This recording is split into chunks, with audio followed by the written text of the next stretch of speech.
How you doing? Hey, how are you? Hey, how are you? Phew. Who brought all this heat? Huh? That's too close, really? I can't even see my nose. I had to back up a little bit. Okay, are we ready? Tell me when.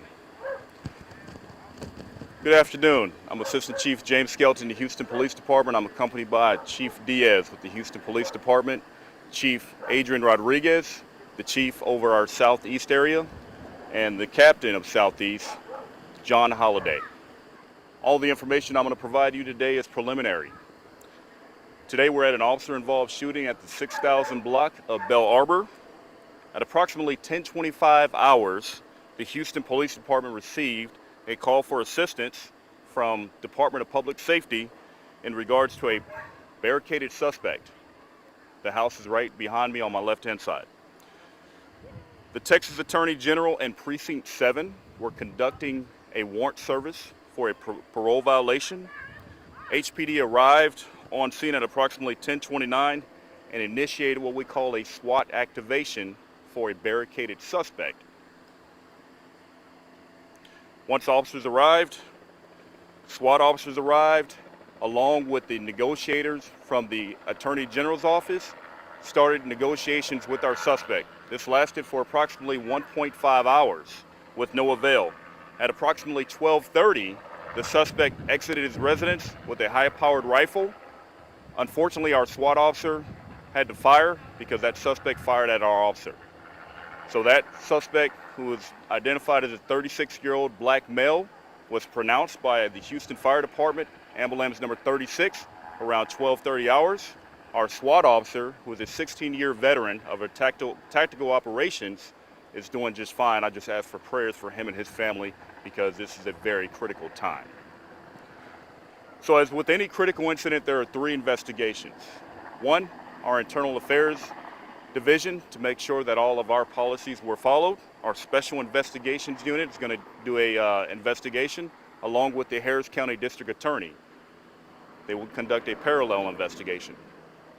As you all know, the Houston Police Department is very transparent. Within 30 days, this body-worn camera will be released to the public for review. Are there any questions? You mentioned a parole violation. I think Precinct 7 initially told us that the suspect may have been wanted for sexual assault. Can you maybe clear up? Sure, I do not have that information. Like I said, we were assisting, so that will come out later on in the investigation. There's talk about the suspect being live on social media during this encounter. Sure. I cannot confirm because, like I said, everything that I have is preliminary. I do not have any information on that.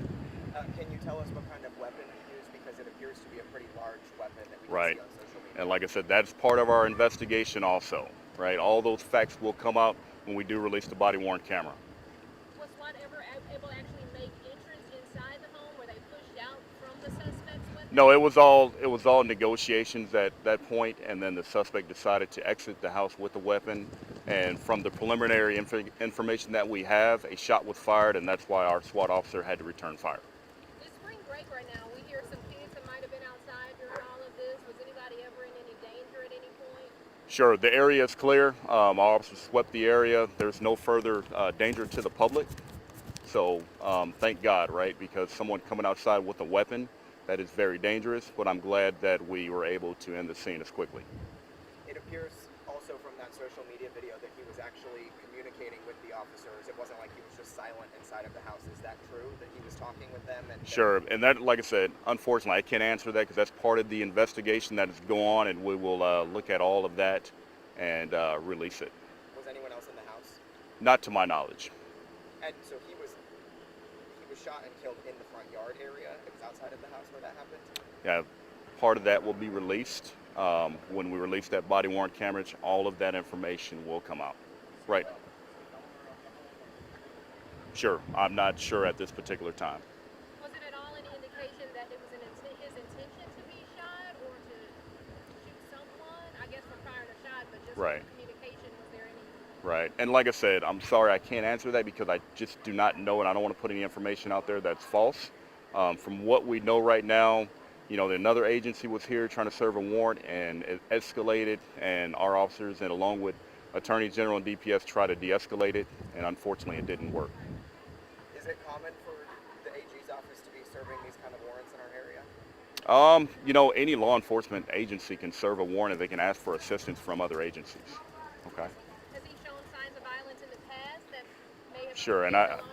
I don't have that information. Okay, one more question. Okay. That, ma'am, I cannot confirm with you because I just do not have that information. We have our team right now evaluating the scene, and all that will come out when we release that body-worn camera. And I want you all to know, that's why we're so transparent. Within 30 days, you will have all the information that you're asking right now. We'll put it right out there for you to see it. Do you know how many officers shot? To my knowledge, right now, it's just one, and that was one of our SWAT officers. Okay? Okay. All right. Thank you very much. Okay. Name later, Jody? It'll come from the ME's office. Okay. You need any Let me start it up again for Senate.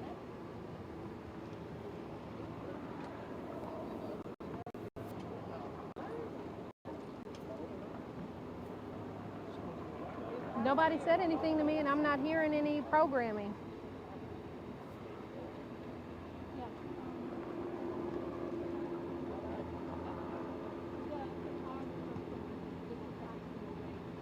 I'm gonna hang up and call.